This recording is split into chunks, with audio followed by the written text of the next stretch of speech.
that have already prepaid. We're going to form another line right here for SAE to pay. We're going to let everybody right on in. You guys.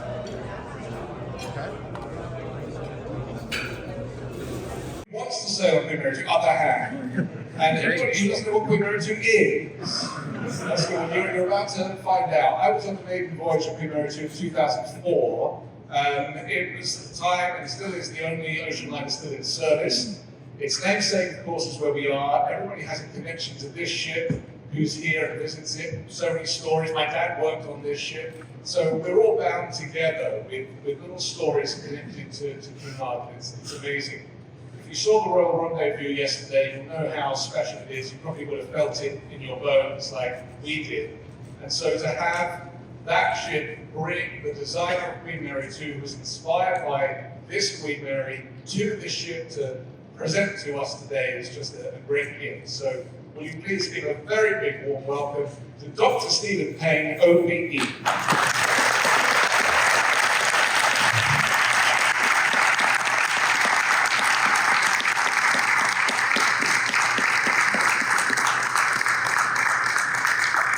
Well, good afternoon, ladies and gentlemen. It gives me enormous pleasure to welcome you to the former first-class lounge on RMS Queen Mary. And for me personally, to be here today is really, really tremendous, because having designed Queen Mary 2 and having visited this ship a number of times, this is the first time I've actually given a lecture on board this ship. So let's just say I hope it's the first of many times in the future. So the lecture today is one that I do regularly on board Queen Mary 2. I do apologise of the many people that have come here who may have seen it on Queen Mary 2 when I've been on board, but nonetheless I hope that you enjoy it today. So we start with a red dot. Passengers standing on the railings, beside the railings on a ship crossing the North Atlantic, mid-Atlantic, just after midnight, they saw this red dot. And initially they thought the red dot was the planet Mars or some other heavenly body. But as they focused their attention on the red dot, they realized that it was, of course, another ship.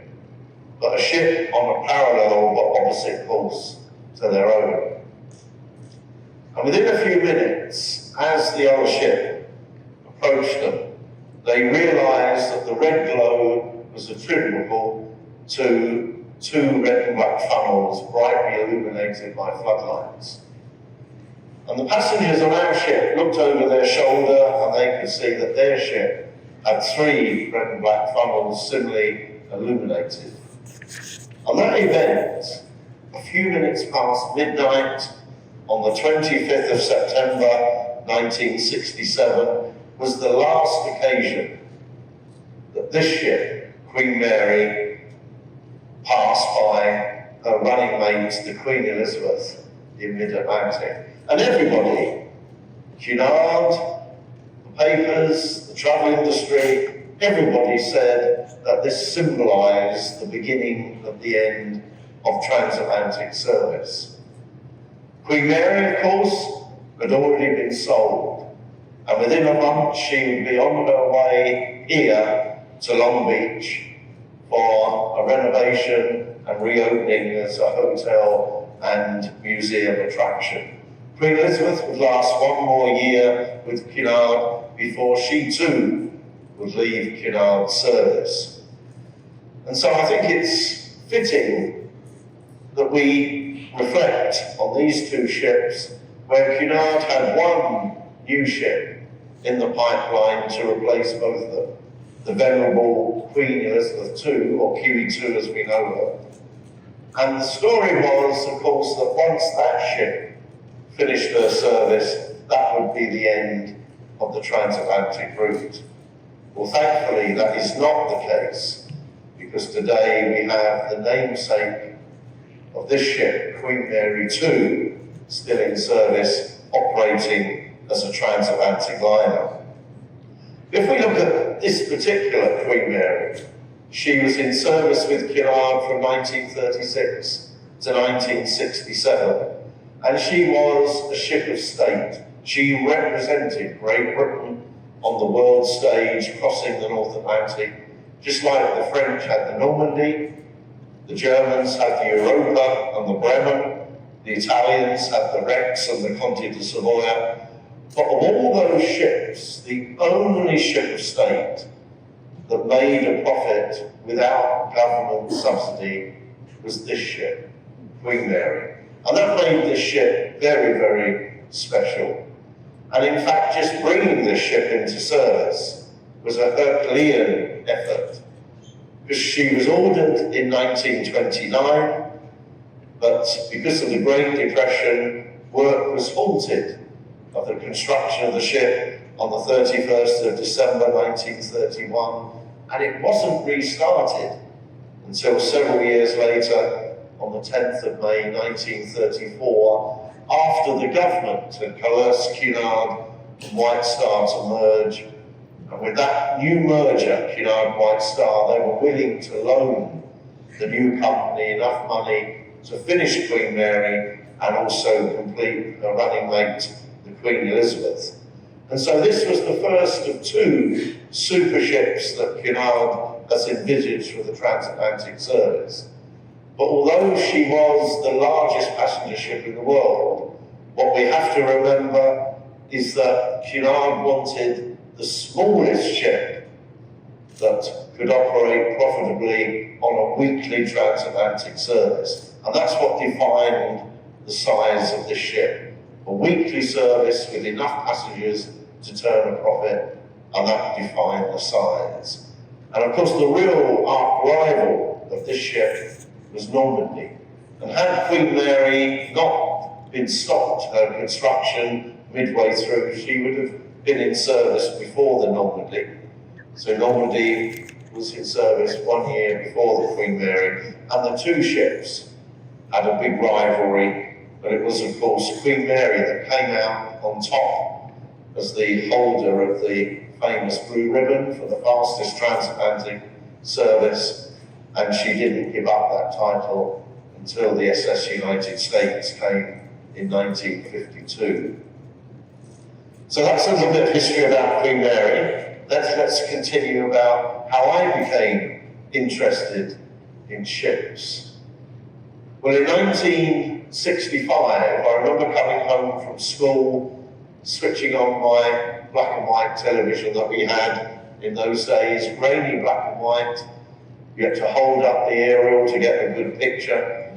And there was the British television programme for children called Blue Peter. And it's the longest running television programme for children anywhere in the world, still running in the United Kingdom. And it's a magazine type programme where they showcase things that they think may be interesting to youngsters. And one of the presenters, Barry Singleton, she crossed the English Channel on the Queen Elizabeth. The Queen Elizabeth had come from New York, stopped off at Cherbourg, and she was on her way back to Southampton. And during this time, there were visits up to the bridge, in all the public spaces, and I remember being absolutely mesmerised by that. And I thought, wouldn't it be great to grow up and one day design a ship like the Queen Elizabeth? And going back into the Blue Peter archives, I discovered the programme was broadcast on the 24th of May, 1965. So I was a 5-year-old when I watched that programme. And this, of course, is Queen Elizabeth that Barry Singleton visited. She was not a sister ship to Queen Mary. She was a much improved technically version of the ship. But certainly people tended to prefer the decor here that we have on this Queen Mary compared to what Queen Elizabeth had, making this ship the most popular, or the more popular of the two. And the very first transatlantic liner I visited was, of course, QE2, seen here in her later career because she's got the bigger funnel that was fitted after she was re-engined in 1985. But as a 9-year-old, whilst we were on holiday at the South Coast resort of Bournemouth, there was a coach trip to Southampton to visit the QE2, and this is me in the middle there, standing next to my mother with 2 of my younger brothers. And so visiting QE2, watching the United States sailing to Southampton on one of her last voyages, really further captivated my imagination and made me more and more determined that when I grew up, I was going to build a great big ocean liner.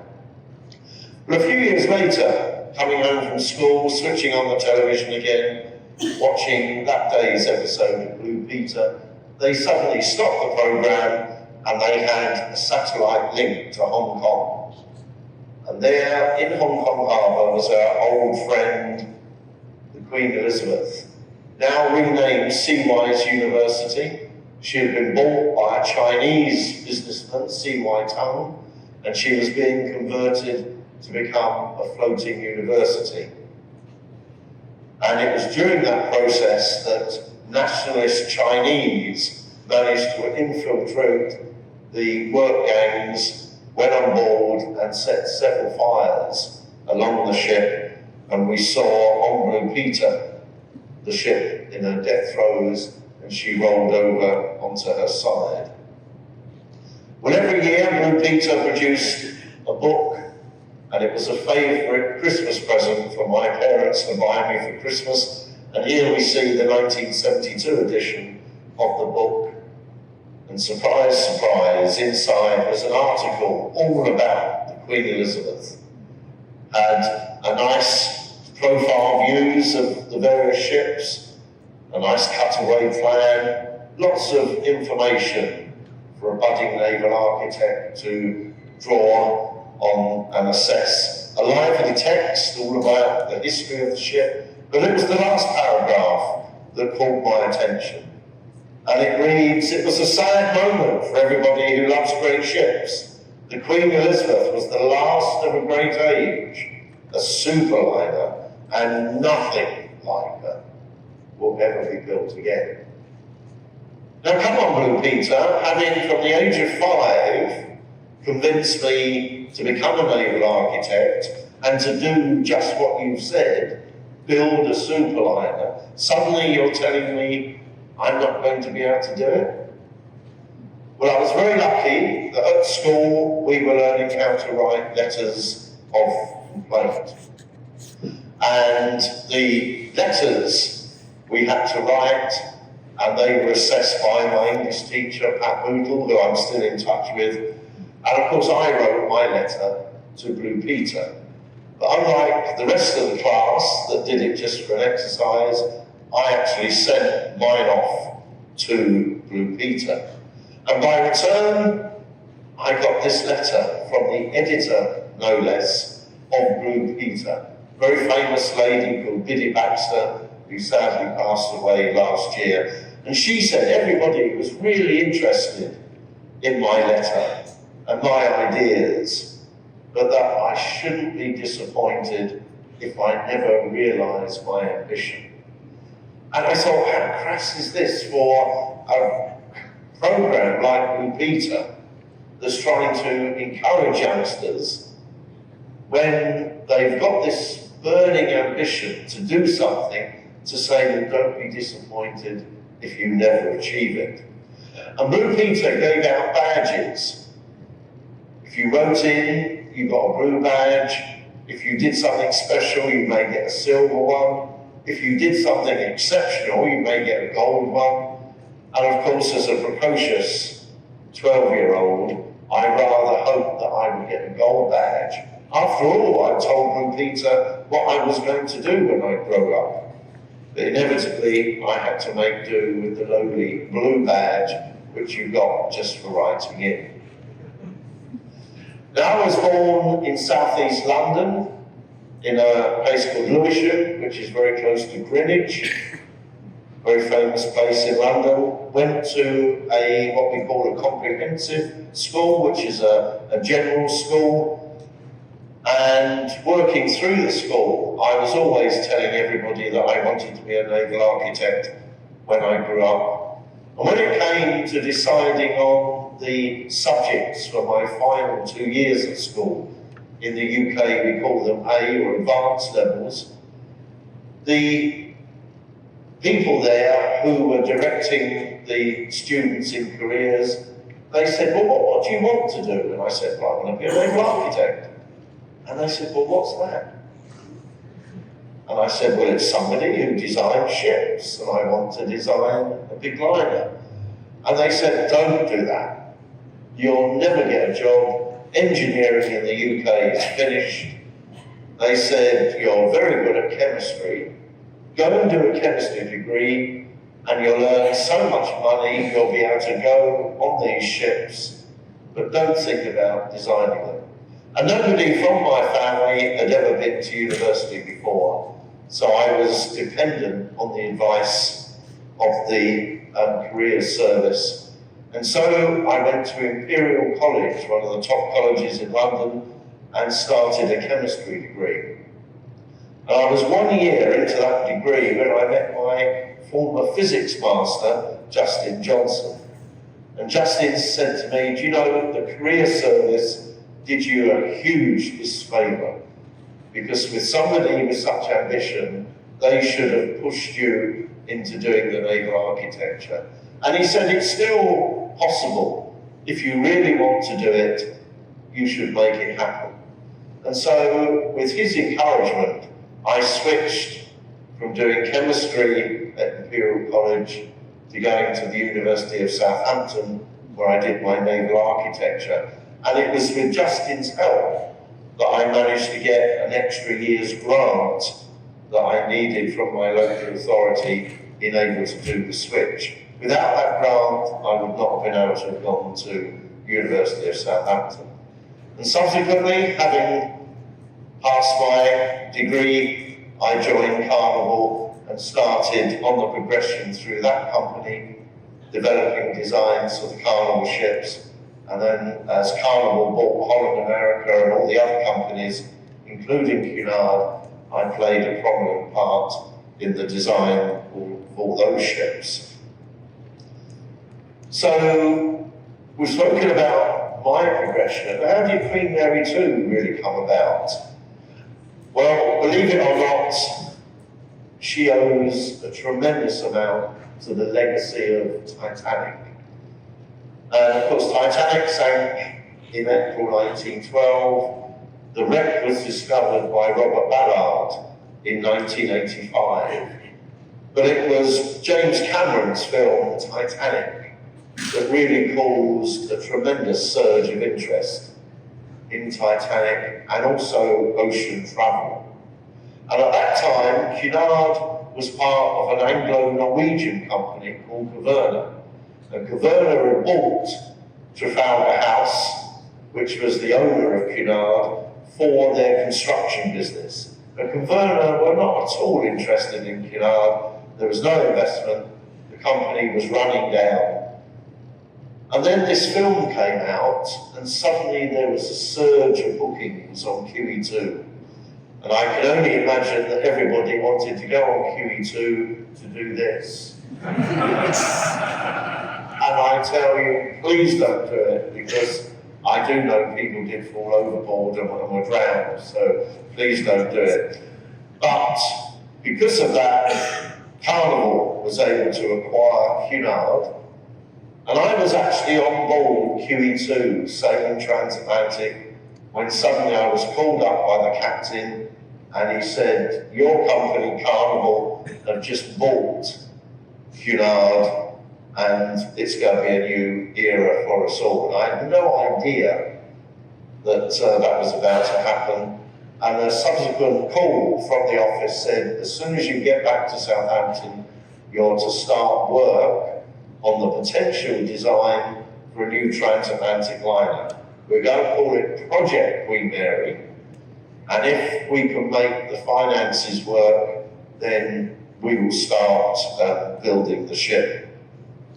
And certainly the vision of Project Queen Mary, and ultimately Queen Mary 2, rests with these two gentlemen. Mickey Allison there on the far, He was the chairman and chief executive of Carnival, and Howard was his deputy. And together, they had this vision of taking Cunard, investing heavily in it, and building a new ship, a new modern ship that would really take over from QE2 and have all the elements that made this ship, the original Queen Mary 2, famous. Now, I'm sure with such a learned audience as you are, you won't need me really to tell you what the difference between a liner and a cruise ship. But I'm going to run through them.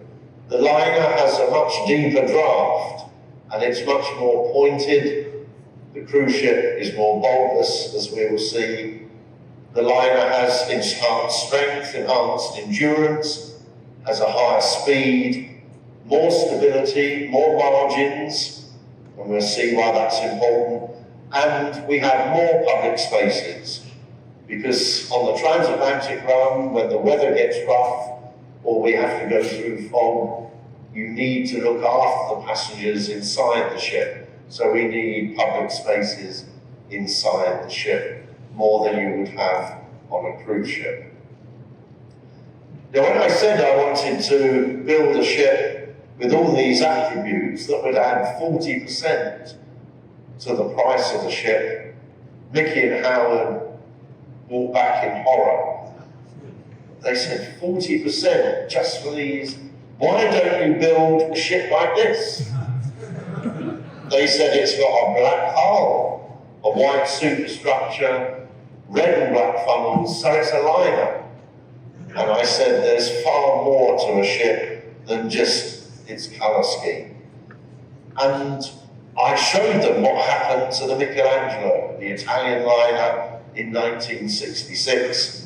When she was crossing the Atlantic, big wave suddenly appeared, broke over the forecastle, and of course the forward part of the superstructure was ripped open, and people subsequently died because of that incident.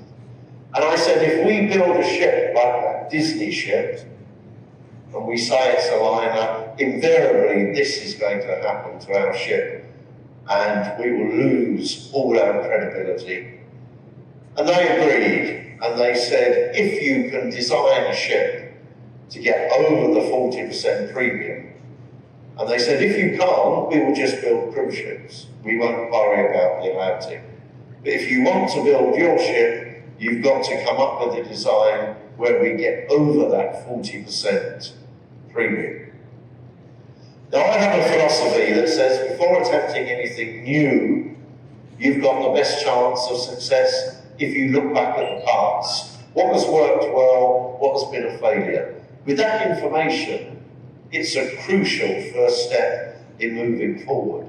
So I looked at many of the ships that I knew, ships like the Rotterdam of 1959, that's now like the Queen Mary, a museum and hotel based in Rotterdam. She has a very nice wraparound promenade where the forward end is enclosed.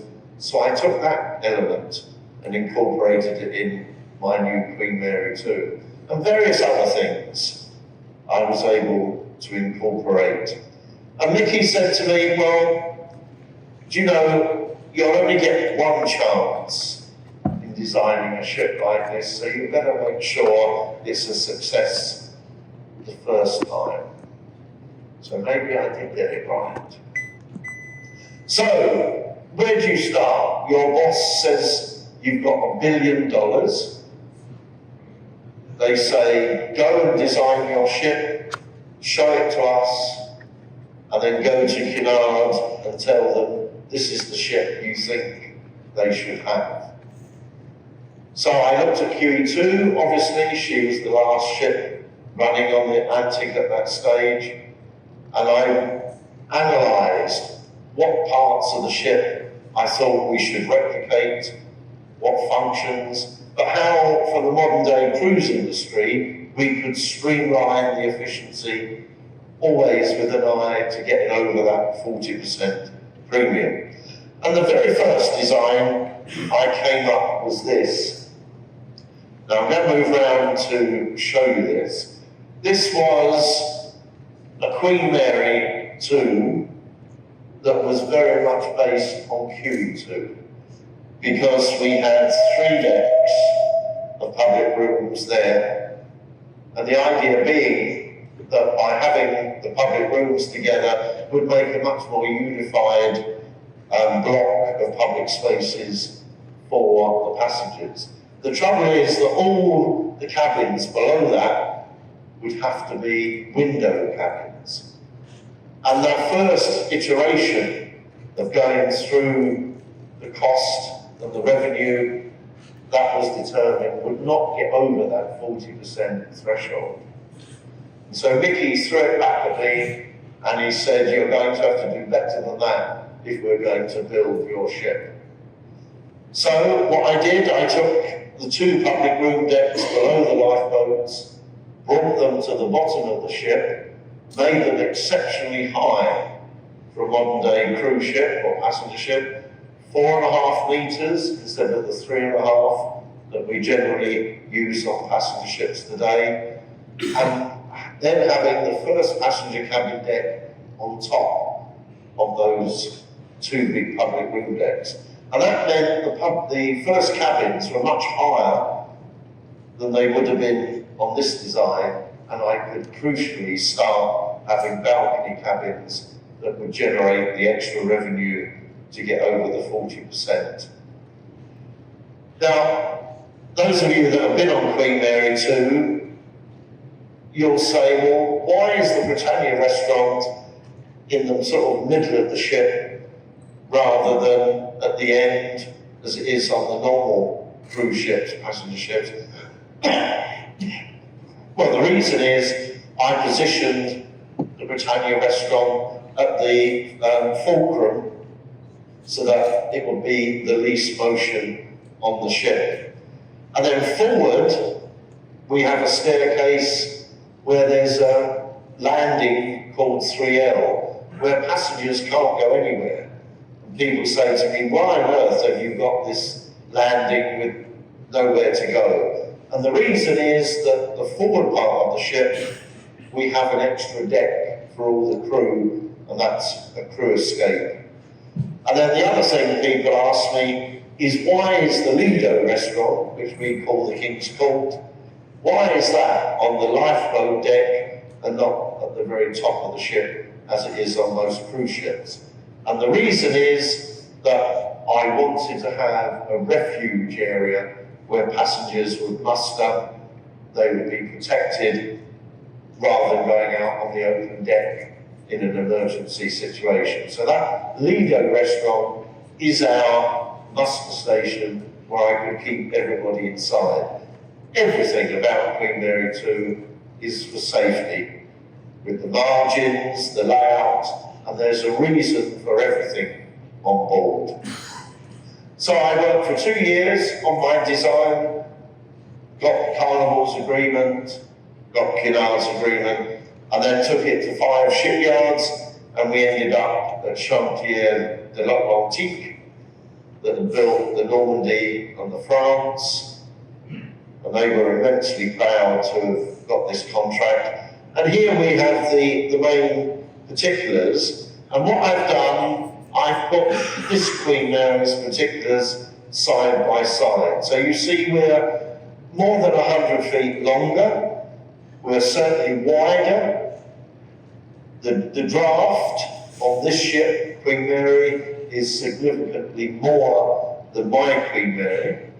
We weigh roughly the same. If you would take the ship and put it on your bathroom scales, the 2 ships weigh the same.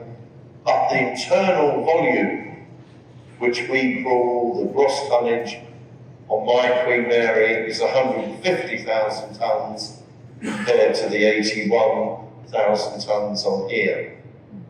Propulsion-wise, my Queen Mary has 86 megawatts of propulsion power. This one has significantly more and was able to get a little bit faster. But crucially, My Queen Mary burns around 250 tonnes of fuel a day, whereas this ship burned over 1,000 tonnes a day when she was in service. So a big difference. The modern systems with the diesel electric, very much more efficient than the steam turbines of the day on here. And this is my ship. Everybody knows I call it my baby. So there she is, the Golden Barrels picture. And just after a year, after signing the contract, we started construction. The steel plates were being joined together and placed down for the first time in the building dock on the 4th of July 2002. Very important day. Of course, it's your Independence Day, and it's also the anniversary of Cunard's first sailing with the Britannia from Liverpool to Boston. And then we floated the ship out completely in March 2003. And this is the process. These are the blocks or chunks of ship, up to 600 tonnes each. This is obviously the bridge section being lifted on. And they're dropped down sequentially in the building dock at Saint-Nazaire. The brown are the machinery areas, the green are crew areas and the passenger public rooms. The blue are passenger cabins. All the cabins on Queen Mary 2, the standard cabins, were all prefabricated ashore, brought on board, manoeuvred with a forklift truck, and then welded into position. They already had all the furniture inside, and all we had to do was then connect up the services such as the electricity, the water, and the air conditioning. Unlike this ship, this Queen Mary, where all the passenger cabins were built in situ by an army of craftsmen, as were all the public rooms.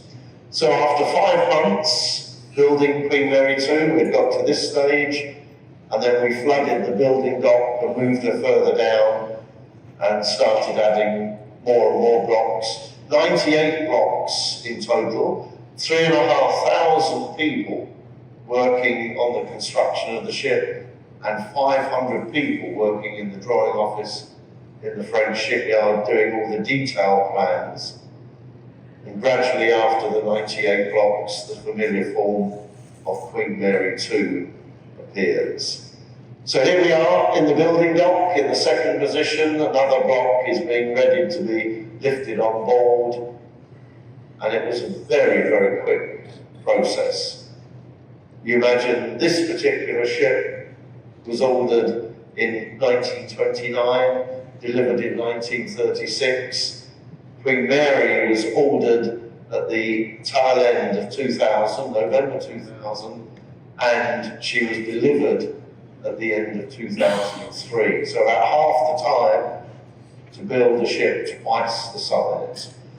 But as an engineer, one of the things that I find fascinating is how we drive the ship through the water. And all the 4 diesel engines and 2 gas turbines, which is 120 megawatts of power, that's enough power for the whole of the city of Southampton, that just produces electricity, and a large proportion goes into these electric motors. The red is an electric motor with a stainless steel propeller, and we suspend these pods that drive the ship at the aft end of Queen Mary 2. And here you see we have 4 of these pods.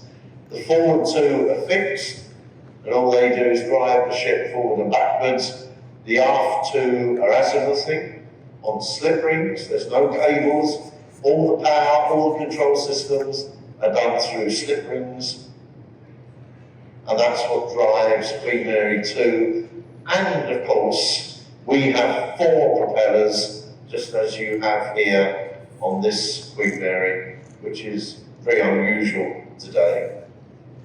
One of the most difficult problems I had with Queen Mary 2 was the height of the funnel. This was the height that I was allowed, the maximum height, to get under the Verrazano Narrows Bridge. Shame on you Americans for not building the bridge high enough. Shame on you. But this is the funnel. The only way I could make it truly effective was to exaggerate the wind scoop at the base. That was a design idea from the QE2. But you notice the deck house behind the funnel, that's where we have the gas turbines.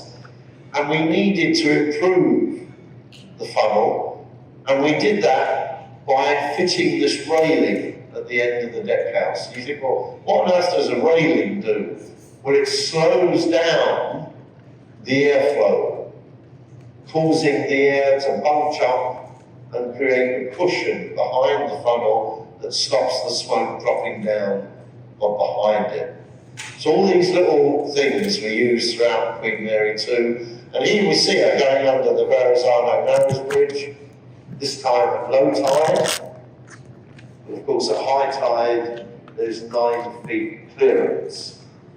And the New York Times said to me, what would have been the situation if you got your calculations wrong? Well, it would only be a problem the first time.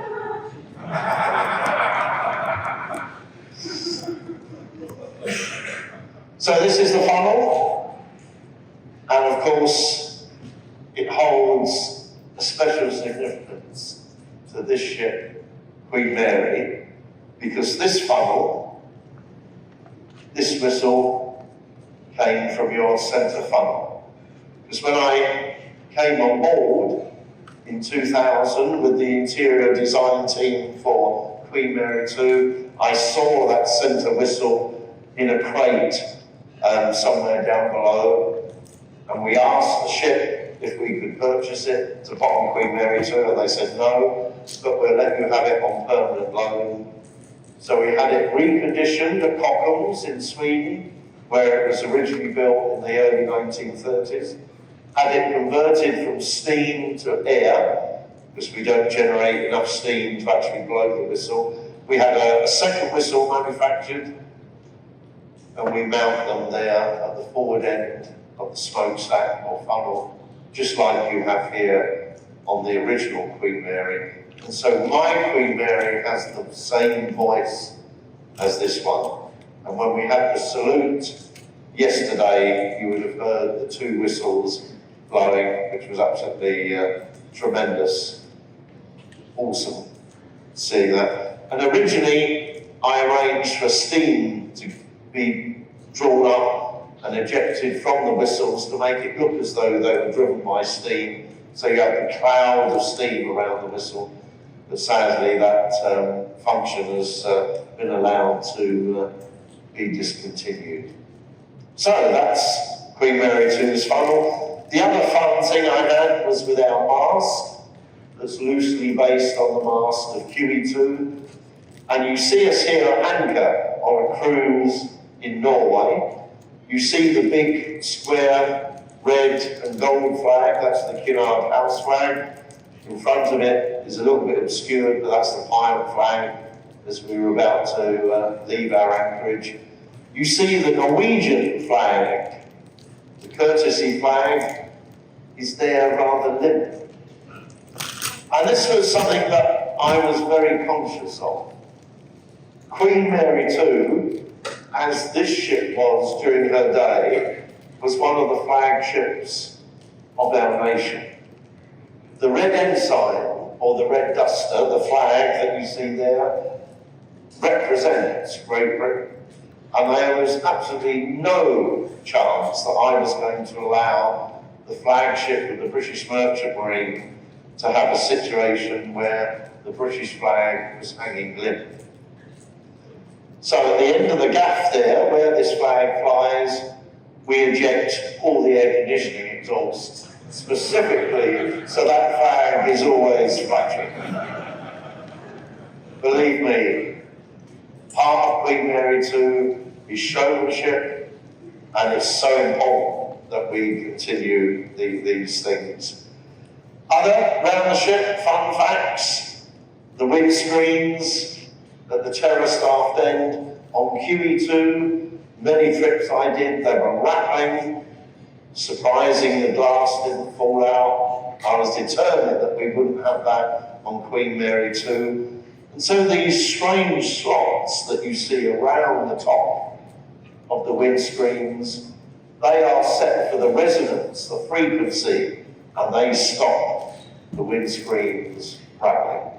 And that is the care and attention that me and all my design team and the shipyard placed in trying to make Queen Mary 2 a worthy successor to all the Cunard ships, in particular this one, make her a worthy successor. Looking down at the forward end of the ship under construction, we see the big V-shaped breakwater. The idea of that came from the Normandy. The deck machinery is on the decks below, and the forward face of the superstructure. And that really is two different things. Firstly, the shape of it, the conical shape, was driven by my memories of building sandcastles at Bournemouth Beach, and as the tide came in and the sandcastles collapsed, it created a conical form. And I thought, well, that reminds me of also the front of the Queen Mary. So I adapted that shape to represent the sandcastle and the Queen Mary. And the black lines, which are the only faux things we have on board Queen Mary 2, represent the walkways here on the original Queen Mary. But like Queen Mary 2 exhibits that knife-like bow. No other passenger ship in the world today that's still sailing has a bow like that. And that enables us to drive the ship at speeds through very heavy weather with almost impunity. And it's very rare that the ship will divert because of concern on structural issues. That bow, with the thickness of the plating, that's more or less twice as thick as we have on modern day cruise ships, really brings home that Queen Mary 2 is a transatlantic liner. And when you compare it to Queen Elizabeth, the cruise ship, you see how much more bulbous things are and why in heavy weather the cruise ships have to alter course or slow down. So my big challenge was to design a ship, the layout, the technical, the safety, the margins, that would provide a first-class ship of state experience like this ship, Queen Mary, would have done for her first-class passengers. Although Queen Mary was very, very successful in her other classes, most of the interest, of course, was always on the first-class spaces. And so that's what I wanted to replicate on Queen Mary 2. So we have the Britannia restaurant, which I think really could have come from this ship. And we have an observation lounge like we have here on this Queen Mary, and various other rooms like the chart room. We have an entrance lobby, but we also have a lecture theatre come cinema, where is also a planetarium. We have a large ballroom, and probably what the equivalent is to this room, main lounge on the Queen Mary, is a large show lounge, seats 1,300. $15 million was spent on entertainment equipment in that lounge when the ship was built in 2000, more than any other ship previously. And we have a range of accommodation from economical inside cabins, to balcony cabins, to suites, to duplex suites. And the duplex, excuse me, duplex are interesting in that I took the interior architects to Eltham Palace, near where I lived in London. And this is Eltham Palace. It was built by the Courthold family in the Art Deco style. And this property is used a lot in television productions and that for the Art Deco theming. And it's the bedrooms from Eltham Palace you see there. That was the inspiration for the bedrooms on the duplex suites of Queen Mary 2. Now, a nice, interesting little slide. We have Britannia right in the corner there, Cunard's first built ship. You could fit that inside the Britannia restaurant on board Queen Mary 2. You see the yellow outline, that is this ship, Queen Mary. You see QE2 there behind, and of course the big beast behind all of them is Queen Mary 2. Two sets of sea trials towards the end of September 2003, where we tested everything, took the ship out and threw her around, and we were able to demonstrate that with those pods, no rudder, with those pods, we were able to maneuver the ship very, very proficiently. Cleaned the hull, came back, and then went out for a second set of sea trials where we did the speed runs, and we reached a speed of 29.62 knots. So a few knots slower than this Queen Mary, but as I say, we use a quarter of the fuel and we're twice the size. Delivery, December 2003, the French sent over their flying aerobatic team, and then there was the naming by Her Majesty the Queen, and then two sets of maiden voyages, a cruise to the Caribbean, which I was lucky enough to go on, and then there was the transatlantic crossings, the first of which was the 16th of April 2004.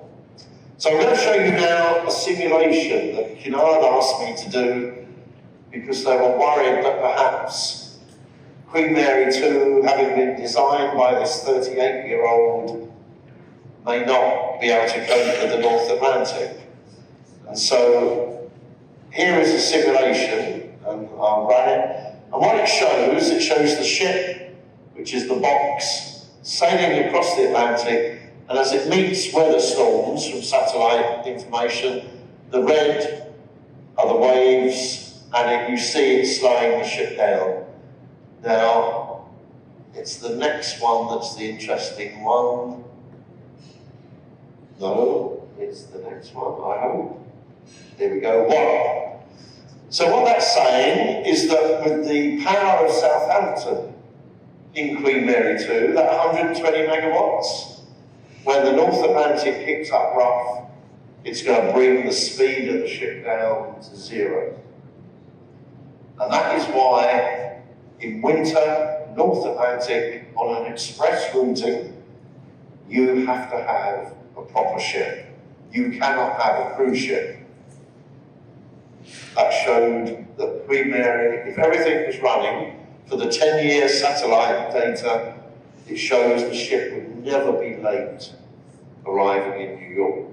And to give you an idea of what sort of weather the ship can encounter, when you look at this ship, this Queen Mary, in the war, that is what these transatlantic liners have to be able to withstand. And in fact, the first transatlantic with Queen Mary 2, Rob Warwick, the captain, called me. I was in London, and he said, I'm going through the most terrible storm. I don't know if we should slow down. He said, we've got to get to New York to meet up with QE2. What should I do, Stephen? I said, Ron, you were with us during the building of the ship. You know that it's a proper transatlantic liner. Just go for it. And he said, it's all right for you sitting in London. And of course, this year's in New York with QE2. Suddenly you see the vast difference in size between the two queens. And of course, a few days later, they set sail together against all the odds. Everything what people said in 1967 when this ship crossed with Queen Elizabeth for the last time. And I can tell you, I'm immensely proud of Queen Mary 2. And Justin, remember my physics teacher, who convinced me to change from doing chemistry. He kept up with my career throughout the building of the ship, was always eager to learn more about what we were doing. Sadly, he died 2 months before delivery of the ship from prostate cancer. So hidden on board is a eulogy, a letter that says that Queen Mary 2 owes her existence, not to me, but to my physics teacher, who helped me change to become a naval architect. And I like to think, as Queen Mary 2 sails around the world, backwards and forwards transatlantic, that Justin is there looking down, saying, I did that. And that is the legacy, and I hope that when the ship is finally dismantled, that is found, and the story will come out that it was that marvellous teacher who really owes a lot, or the ship owes a lot to her. So, last few slides. In 2008, I was on board in August, when you expect to have good weather. Out of the blue, there was a force 12 storm, and we were very late leaving Southampton because of incoming flights with passengers because of the storm, so we left very late. It meant we had to do 24 knots across the Atlantic in the force 12. It was a 600-mile storm front, so we couldn't divert away from it. We were doing 24 knots in a force 12 with 120-knot winds over the deck. And so many people on other ships, apparently, they called me up to the bridge and they said, so many of these ships are calling us, asking us, how are we able to do this? And they say, we are the Queen Mary 2. What else would you expect? Which is a marvellous thing for the ship. And they also tell me that QE2 would have danced around very, very badly in such weather. Now, the day of the maiden voyage, when we set sail from Southampton, Blue Peter came on board. And they said, well, all those years ago when you wrote to us, perhaps we got it wrong. So we need to make amends. So Cunard Hook came.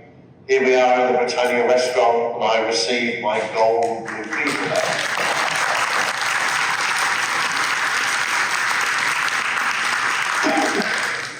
So, throughout her 22, 23 years career now, we've done over 400 Atlantic crossings. In November, we do the 450th crossing, which I'll be on board. And of course, the historic rendezvous, originally 20 years ago, and repeated yesterday, two queens together saluting each other. When Queen Mary 2 was built, she was the largest passenger ship in the world by a significant margin. Our friends at Royal Caribbean, of course, have built bigger ships, great ships, undoubtedly, but they're not a transatlantic liner like Queen Mary 2. She is the only one. And I'm often asked, what would I do differently if I was asked to do another one? And incidentally, if anybody here has $2 billion, please come and see me afterwards, and we'll set the ball rolling. Well, first off, there's no such thing as a perfect ship. Queen Mary 2 isn't perfect. She's a compromise between what her passengers expect, what her owners expect from a revenue generation point of view, and what the rules and regulations. So she's a tripartite compromise. The observation area at the top of the ship, I would have dearly loved to have got a view of the bow, but we have an air conditioning room on the top of the bridge that blocks the view, so I will change that. The gas turbines, we have 4 diesels, 2 gas turbines. The gas turbines are very expensive to run these days, but maybe with the transition to greener fuels, maybe they may come into their own again in the future, so perhaps the jury's out. But you know, there's always somebody who complains. And the person who complained the most about the Queen Mary 2 was the captain who asked for his cabin to be twice the size. And I must admit, I do feel sorry for them, because when you look at the captain's cabin on here, as we did this morning, this vast space, we certainly don't have that on Queen Mary 2. Space on Queen Mary 2 is for passengers to earn revenue. But I said to one particular captain, who was a great friend of mine, who always liked winding me up, I said, look, Kevin, I've given you the largest balcony of anybody. So, Queen Mary 2, she's a great ship, but she's only as good as the crew. It's the crew that make the ship. And I'm sure the same was true when this ship was sailing the North Atlantic. It was the crew who are extremely hard-working that made the ship and the reputation what she is, as I am sure the hotel side of the ship now. And I must say, having walked around the ship and seeing what was happening with the city now back in control of the ship, the new management, this ship is looking better than when I've seen it on the previous 2 times. So everybody's to be applauded with that. And of course, in building a ship like Queen Mary 2, you need respect. I encourage everybody in my teams to have ambition, and I encourage school children and that to have an ambition like I had as a 5-year-old. And of course, here am I, the very first time the shipyard presented the model to me of what the ship was going to look like, and I'm looking rather smug there because I was very pleased with what I saw. Here we see the ship, morning of her delivery, Queen poised and ready to take centre stage. And if anybody is really interested in the ship, I've written a book, the Haynes Manual, which is basically how to build your own. It's out of print, sadly, but you can get it through Amazon, although be wary because sometimes it's several $100s now, but I'll have to think about writing another one. So, ladies and gentlemen, that is the story of Queen Mary 2. She embraces the legacy of this Queen Mary. The 2 ships were absolutely fabulous ships, and certainly I like to think they're the 2 greatest ships in the world. Thank you all very much.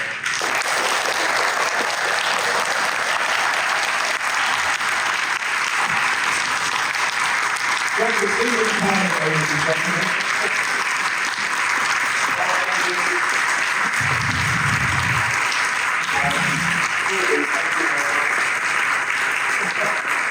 We're going to have a question and answer session now. So Anthony is going to come round. If anybody has got questions, I'll do my best at answering them. Hands, please, if anyone has a question for Dr. Payne, right down the front. I must say, I think everyone thank you so much for being for designing the continued legacy of these great transatlantic greyhounds. There's a great scene in fact, it's repeated from time to time in Star Trek, where for one reason or another, the crew goes back in time and Scotty or LaForge, or one of these engineers, goes, good God, look at this monstrosity of a ship, how could they possibly do this? If you were transported back in time to this ship, it's 1936, and you were an engineer on board the original Queen Mary, what would you look around and go, how could they possibly have done this? Well, this ship, Queen Mary, in all truth, was evolutionary. She evolved from the earlier Cunard ships, Berengaria, Aquitania, Mauritania. So she has the steam turbine propulsion, more updated than those ships had, but she was evolutionary rather than revolutionary. The Normandy, she set a completely different path. And that's why Queen Elizabeth technically is a much better ship, because she had smaller boilers, no, bigger boilers rather. She embraced the electrical system of propulsion, made her much more easier to control and everything normally. But there's one feature on here that if I'd have been the naval architect back in the 1930s, I would not have incorporated in this ship. And that's having the well deck forward. So you have the forecastle, then it drops down, and then it comes up again. And the big problem is you saw that huge storm with this ship. A huge amount of water would have come over the bow and would have sat for a short time in that well deck. And with all that weight, it's going to cause the ship to roll. And in fact, when this ship was first built, Cunard thought she was going to be so big, she didn't need handrails. And it was after a particularly bad storm, and this ship would roll 35, 40 degrees. So many people needed ambulances when the ship got to Southampton that they then installed the Bakelite handrails that we see all around the ship today. But I would not have built that. What was the purpose of the well deck? I don't know, because Queen Elizabeth is completely flat. They moved on and had the completely, I don't know, because the previous ships didn't have it. Perhaps the quirkiness of the naval architects at the time. You know, we are human. So, yeah, I don't know. But no, the thing is, this ship survived.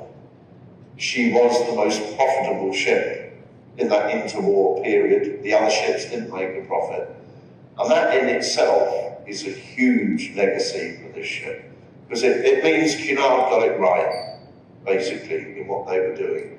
The other ships, as I say, Normandy was absolutely fabulous, but she only catered for the first class, and she needed second and third filled up as well to turn a profit, and it never happened. They came here. So, yeah, for all, as I say, the improvement technically was Queen Elizabeth. The passengers tended to prefer this one because of the style of the deck on. So that's, I hope in a roundabout way that answered the question. It did, thank you so much. Okay. Any more, please? Ladies and gentlemen, thank you so much. Please say your name at the beginning as well.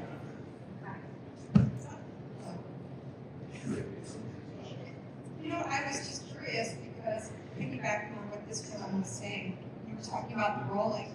Because I sailed on the ship twice, this ship, Right. and my mother always said that she got a laugh out of the pool because we have one side up in the water and we go the other way like that.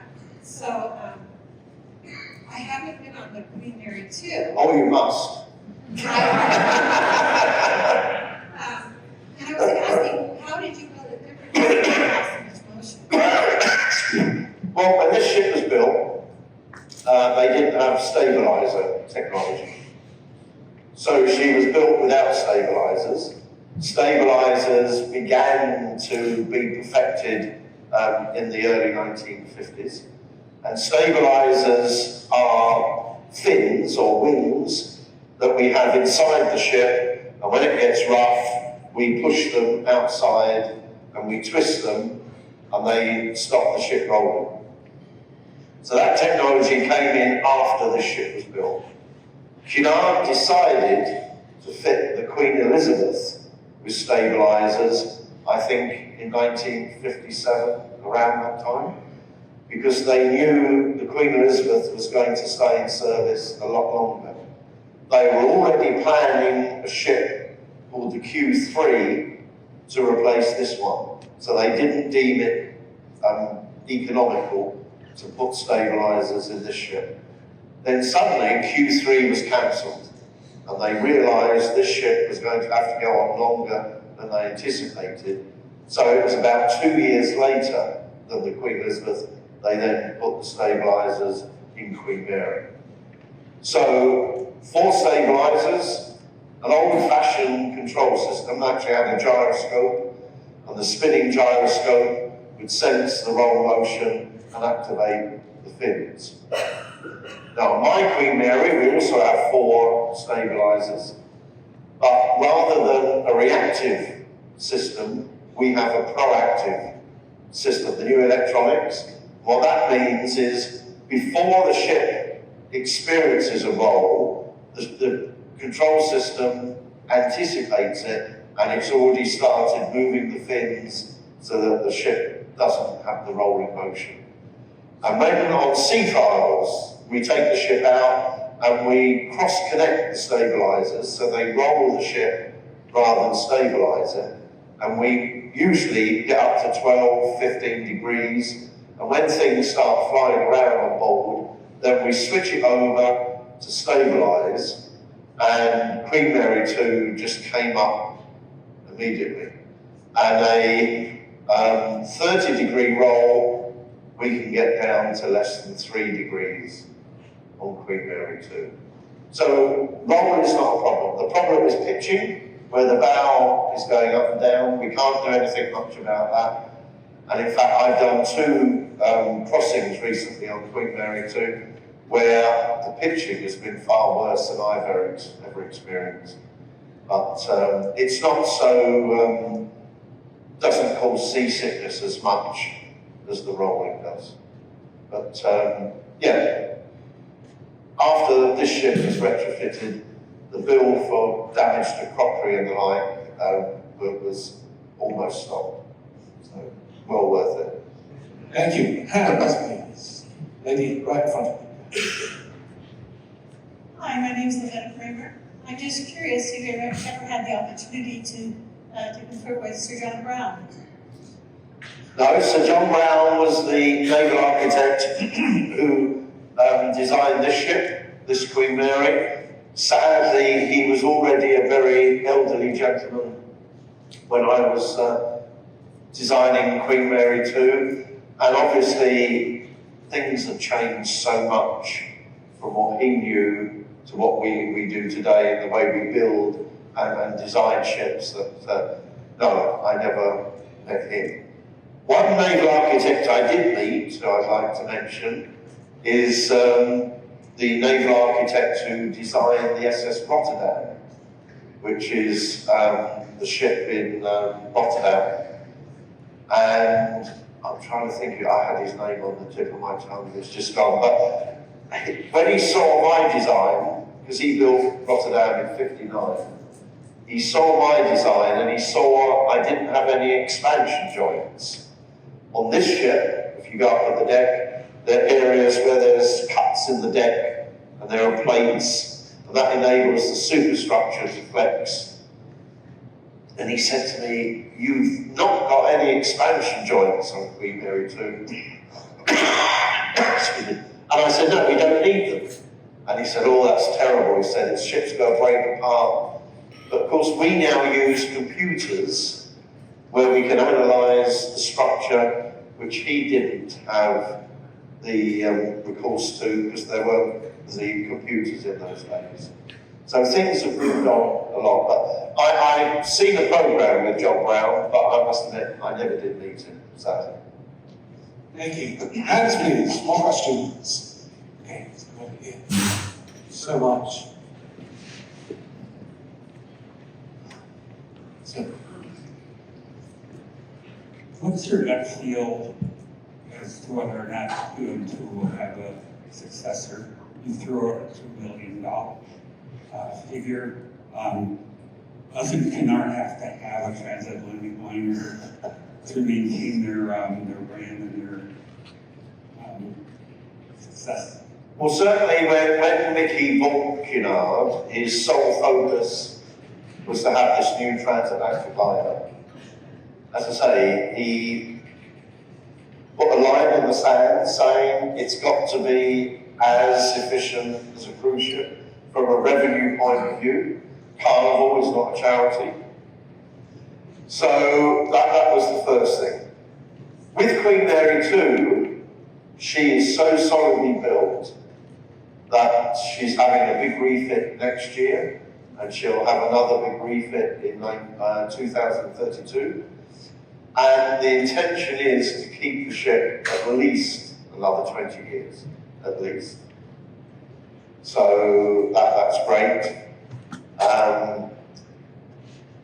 Three things have to come together, and I think it's Anthony's friend, Chris Frame, who said you need three things to come together.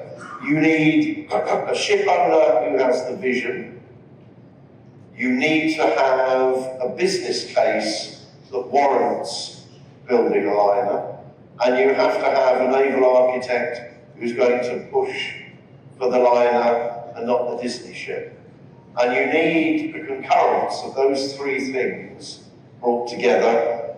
And it was the happy situation that Mickey, the route because of the Titanic, and me having the interest and the knowledge brought together, and you get Queen Mary 2.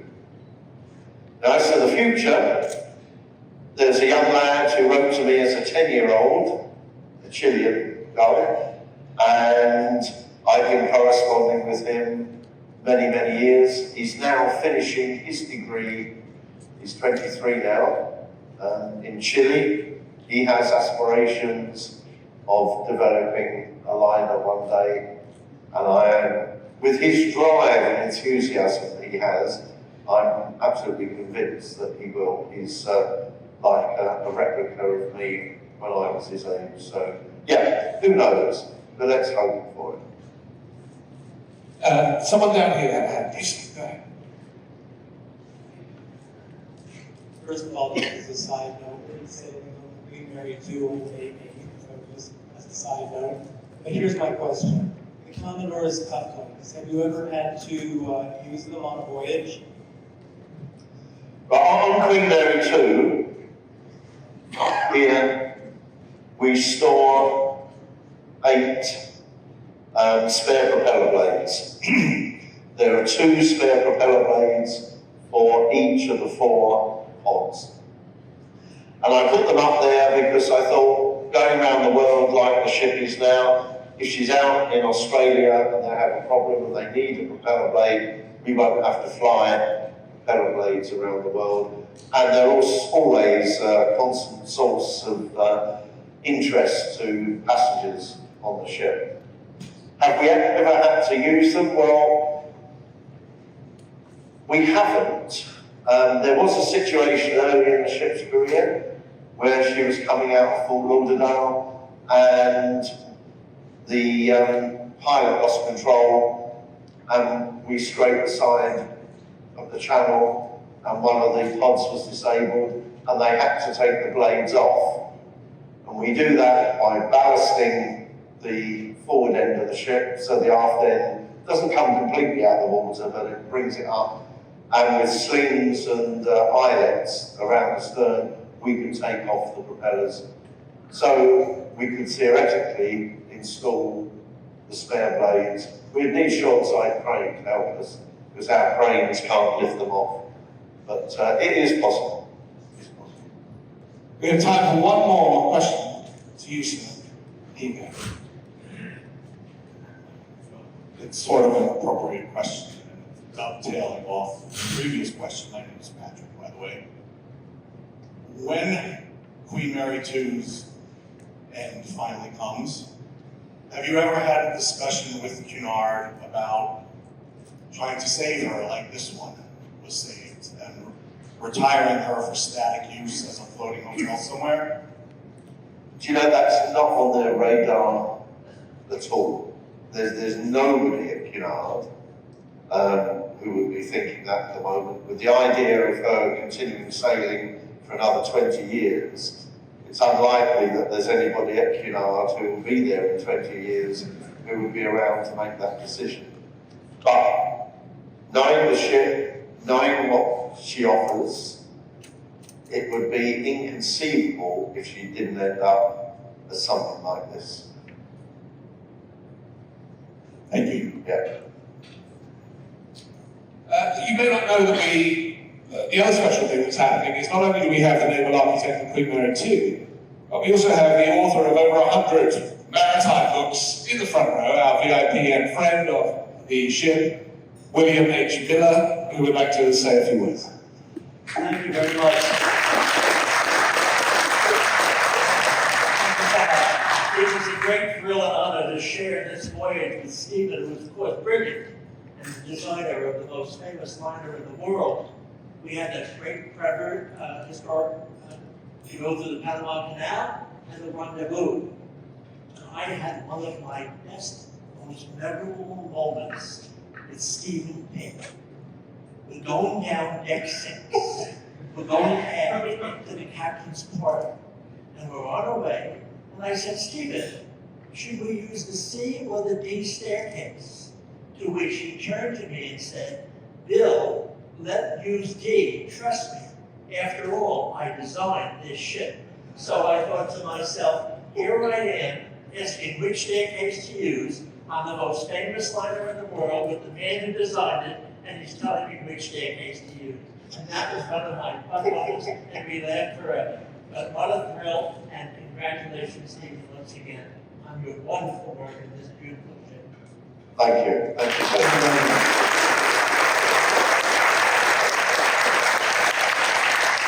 And a reminder that we have an event this evening as well, 7 o'clock. If you would like to join us for that, there are still tickets available. Mary will help you with that. Our thanks to Stephen, but mostly to you for coming and spending this afternoon with us. Thank you so much. Thank you.